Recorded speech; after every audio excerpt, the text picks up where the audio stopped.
بھی نہ ہو جائے۔ ایک بزرگ تھے، ساری زندگی مدینۃ المنورہ کی یاد میں تڑپتے رہے کہ کہیں وہ دیار نور نصیب ہو جائے، حضور علیہ السلام کے روضے پہ حاضری نصیب ہو۔ عمر کے آخری حصے میں مقدر جاگا اور دیار حبیب کی حاضری نصیب ہوئی۔ تلامذہ مریدین کا حلقہ ساتھ تھا اور قدم قدم پہ آنسو ٹپکتے ہیں۔ اللہ آپ کو نصیب کرے۔ جب یہ آپ کو معلوم ہوتا ہے کہ میرا ویزا لگ گیا ہے تو پھر آنسو نہیں تھمتے، پھر ہر دن اور ہر لمحہ اور ہر سانس ایک مہک لیے ہوئے چلو ہوتی ہے، ایک عجیب کیفیت ہوتی ہے۔ تو پھر قدم قدم پہ آنسو، وارفتگی، کیفیات کا جہاں۔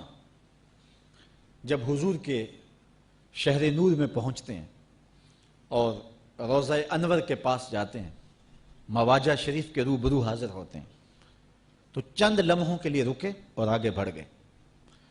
تلامذہ اور مریدین کا خیال کچھ اور تھا کہ عمر بھر کی حسرتیں ہیں، کتنے دکھڑے ہیں جن کی گٹھڑی باندھ کے لائے ہیں، حضور کے سامنے رکھیں گے تو پتہ نہیں کتنا وقت لگ جائے گا، لیکن یہ چند لمحے رکے اور آگے بڑھ گئے۔ مریدین کی توقع کچھ اور تھی، انہیں حیرت ہوئی۔ ہر شخص کی کیفیت اپنی ہوتی ہے۔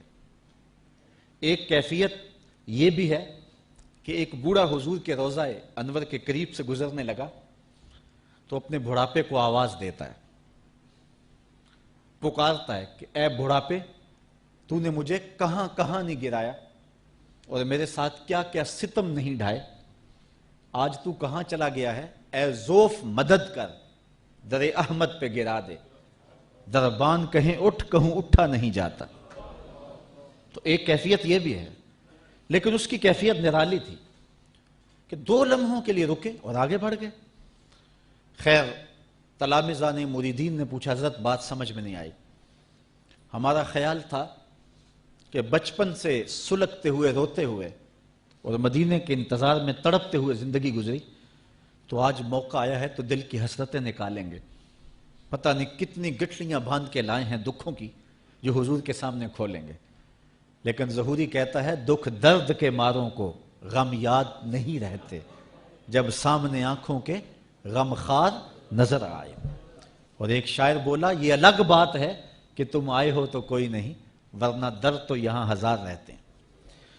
تو کہا حضرت سمجھ نہیں آئی، تو فرمانے لگے تم نے اب پوچھ لیا تو سنو، میں نے سانس روکنے کی مشق کی ہوئی تھی، جتنی دیر تک سانس رکا رہا حضور کے روبرو کھڑا رہا، جب سانس چلنے لگا تو میں آگے بڑھ گیا، کہیں سانسوں کا شور بے ادبی نہ بن جائے۔